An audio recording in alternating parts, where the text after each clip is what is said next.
আসসালামু আলাইকুম বন্ধুরা, কি অবস্থা? সবাই কেমন আছেন? আশা করছি ভালো আছেন। আজকে আপনাদের মাঝে নতুন একটা ভিডিও নিয়ে হাজির হলাম।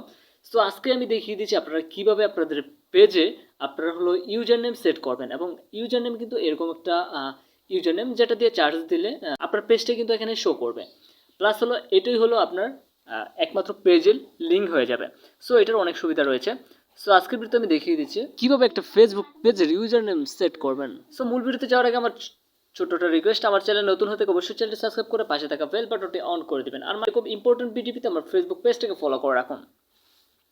জাস্ট ফার্স্ট অফ অল কী করবেন, আমি জাস্ট আমার পেজটাকে ওপেন করে নিচ্ছি। জাস্ট আপনারা আপনাদের পেজটাকে ওপেন করে নেবেন। আপনি যেই পেজের জাস্ট ইউজার নেমটা সেট করতে চাচ্ছেন, তাহলে প্রোফাইলে একটা আপনারা ক্লিক করে দেবেন। ক্লিক করার পর আপনারা দেখতে পাবেন যে সেটিংস অ্যান্ড প্রাইভেসি নামে একটা অপশন রয়েছে। এই অপশনটাতে একটা ক্লিক করে দেবেন। ক্লিক করে দেওয়ার পর আবার সেটিংস নামে যে অপশনটা থাকবে, ওই অপশনটাতে একটা আপনারা ক্লিক করে দেবেন। ক্লিক করে দেওয়ার পর আপনার জাস্ট সরাসরি এরকম একটা ইন্টারফেস শো করবে। আমি কিন্তু এটা পিসি থেকে দেখাচ্ছি। এখানে আপনি দেখতে পাবেন যে পেজ সেট আপ নামে একটা অপশন রয়েছে। এই অপশনটাতে আপনারা কি করবেন, জাস্ট একটা ক্লিক করে দিবেন। ক্লিক করে দেওয়ার পর উপরে দেখতে পাবেন, জাস্ট উপরে দেখবেন নাম নামে একটা অপশন আপনাদের এখানে রয়েছে, মানে নেম নামে একটা অপশন থাকবে এখানে, মানে সি নামে যে অপশনটা থাকবে এখানে একটা ক্লিক করে দিবেন। ক্লিক করে আপনি উপরেটাতে আপনার পেজের নাম শো করবে, আর নিচেটাতে আপনার হলো ইউজার নেম সেট করতে হবে। যে ইউজার নেমটা হবে আপনার পেজের লিঙ্ক, ইউআরএল যেটাকে বলে। এখানে জাস্ট আপনারা কি করবেন, এটা ক্লিক করে দিবেন। ক্লিক করে দেওয়ার পর এখানে আপনার ইউজার নেমটা সেট করতে হবে।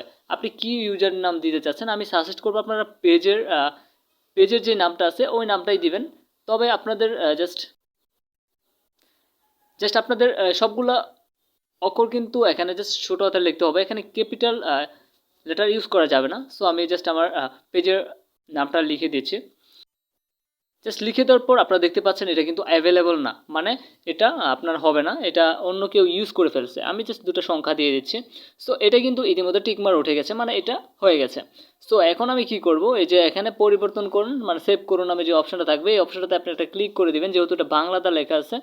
এটা বাংলা করার জন্য এখানে সেভ নামে একটা অপশন থাকবে, এই সেভ অপশনটা কিন্তু আপনারা একটা ক্লিক করে দেবেন। আর আপনাদের ফেসবুক পেজের ইউআরএলটা কিন্তু এখানে শো করবে, মানে কোনটা আপনার ফেসবুক পেজের লিঙ্ক হবে। এই যে আমি সেভ করে দিলাম। সেভ করে দেওয়ার পর এখানে কি করতে, আপনার ফেসবুকের যে পাসওয়ার্ডটা থাকবে ওই পাসওয়ার্ডটা কিন্তু আপনাকে এখানে দিতে হবে, মাস্ট বি। দিয়ে পরে সেভ অপশনে ক্লিক করলে আপনার কিন্তু এটা কাজটা কমপ্লিট হয়ে যাবে। আমি আমার ফেসবুকের পাসওয়ার্ডটা দিয়ে দিচ্ছি।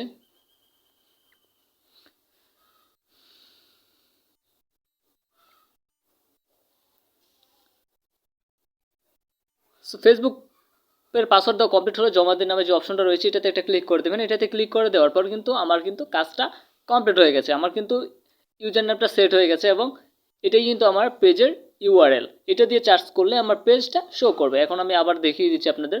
দেখেন ইতিমধ্যে কিন্তু আমার পেজের লিঙ্ক চলে আসছে। সাধারণত পেজগুলোর লিঙ্ক অনেক বড় হয়। আপনি যখন ইউজার নেমটা সেট করবেন তখন কিন্তু আপনার পেজের লিঙ্কটা আপনি যেটা সেট করবেন ওইটাই হয়ে যাবে, এবং চার্জ দিলে আপনার এই পেজটা শো করবে। আজকের ভিডিওটা ছিল এই পর্যন্তই। ভিডিওটা আপনাদের যদি ভালো লাগে লাইক কমেন্ট করবেন, বন্ধুদের মাঝে শেয়ার করে দিবেন। আর আমার চ্যানেলে নতুন হয়ে থেকে অবশ্যই চ্যানেলটি সাবস্ক্রাইব করে পাশে থাকা বেল বাটনটি অন করে দেবেন। গাইস, ভিডিওটা সম্পূর্ণ কন্টিনিউ করার জন্য অসংখ্য ধন্যবাদ।